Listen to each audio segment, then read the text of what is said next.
Your all's music is basically known as dance music, party music, that kind of stuff. Now, do you think the threat of a preemptive nuclear strike by the Soviet Union is making dance music more popular? Do you think people are partying more because of the Soviet threat, or, you know, are calming down? What do you think? I think it's the American threat, actually.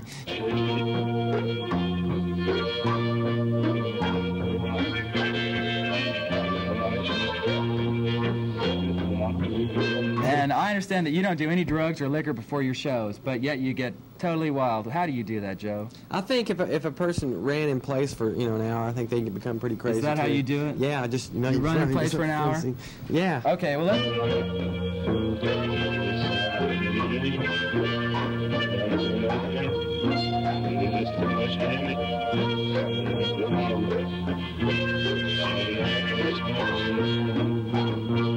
Tell us a little bit about how you think your music has evolved over the years.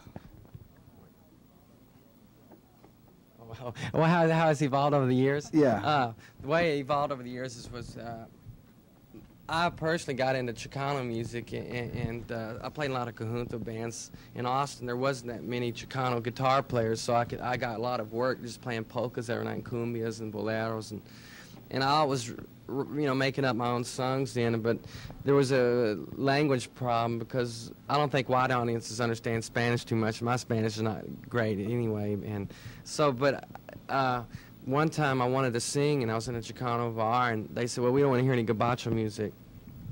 So, and gabacho music's, you know, English music, so I wrote a song called No More Gabachos.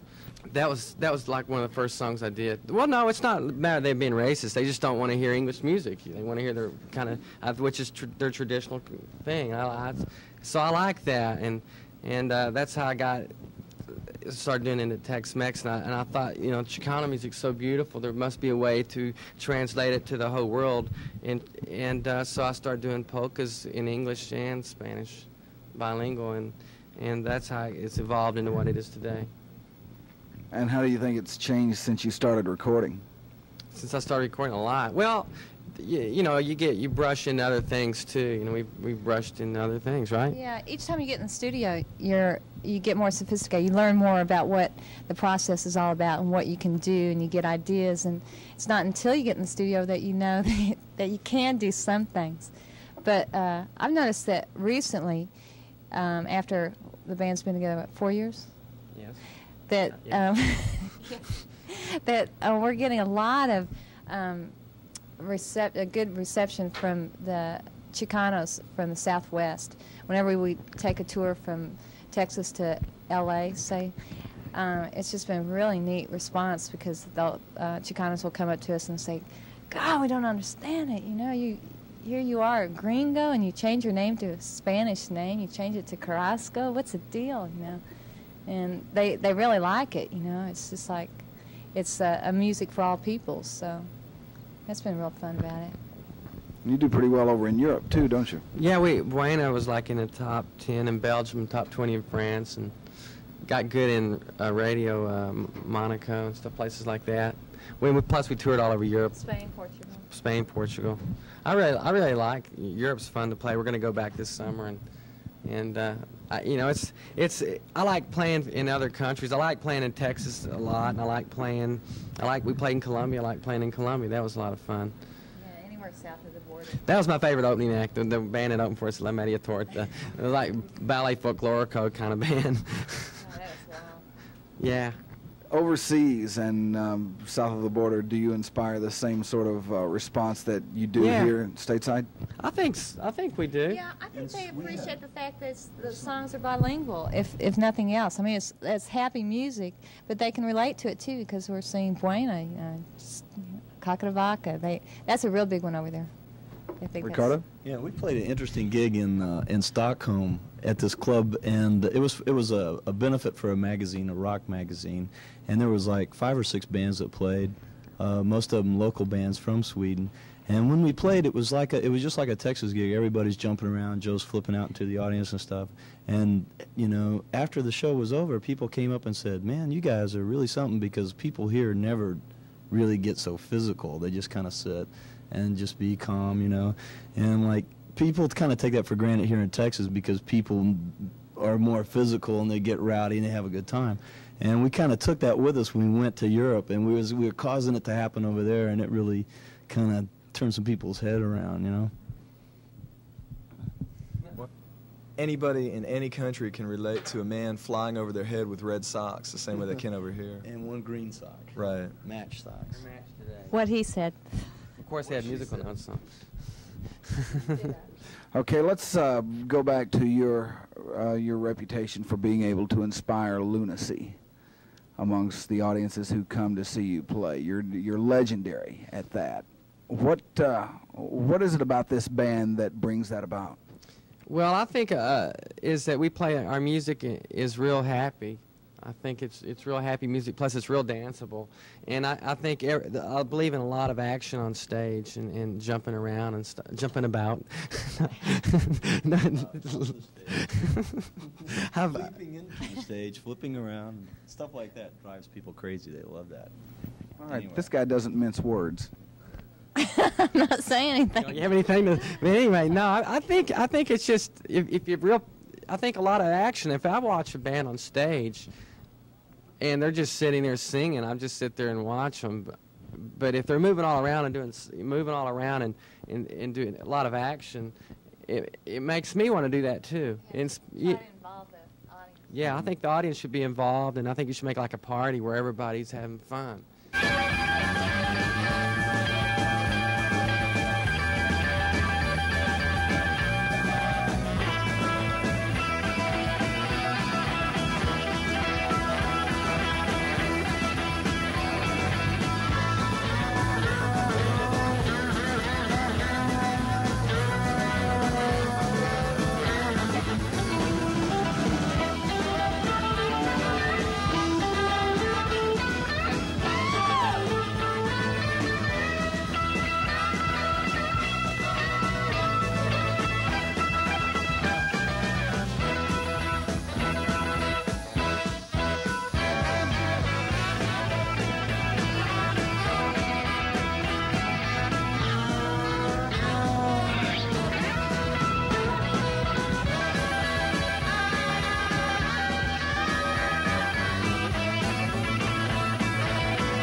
The audience should be involved, and I think you should make like a party where everybody's having fun.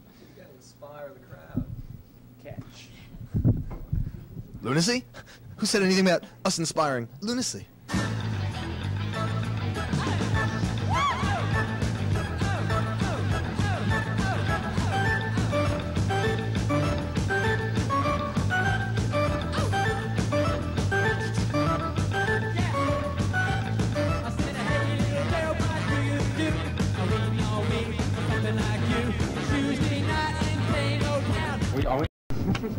Oh, we're not, are we?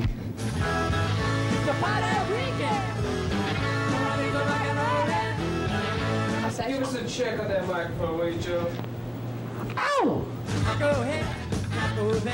Whenever hit, I'm gonna get my share. I got 3 days, I got 3 nights. Nothing gonna stop my appetite. It's a party weekend. Gonna be some party rolling. Everybody's gonna get tired. It's a party, party, party.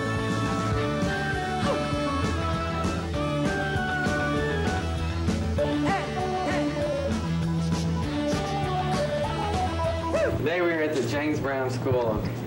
Original score. I said, hey little girl, what do you do? I read all day, something like you. I come here to see you on Valentine's Day. Oh, I'm not gonna let you get it away.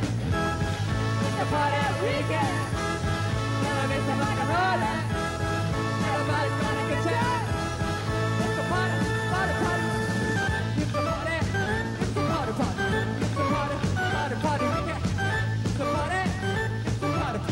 It's a party, party. Oh! Oh! Oh! Oh!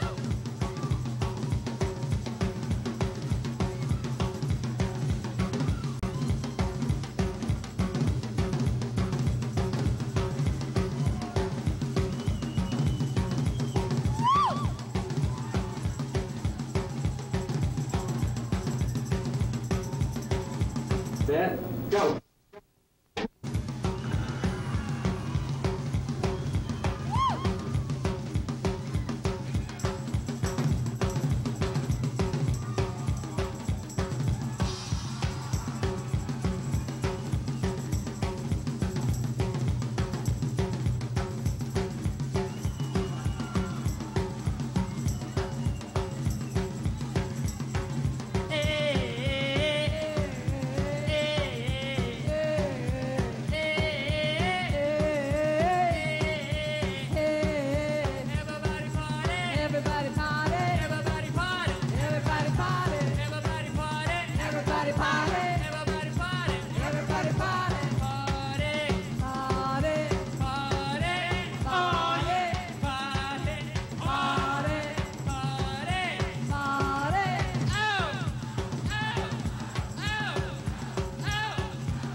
Hi, the name of the...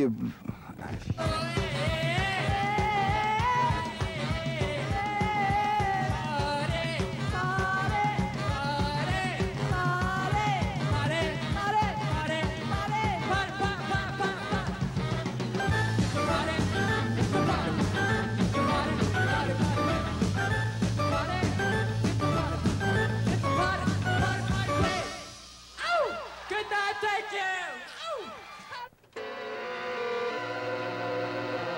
That concludes this segment of Original Score. Please check your local listings for our next program. Thank you.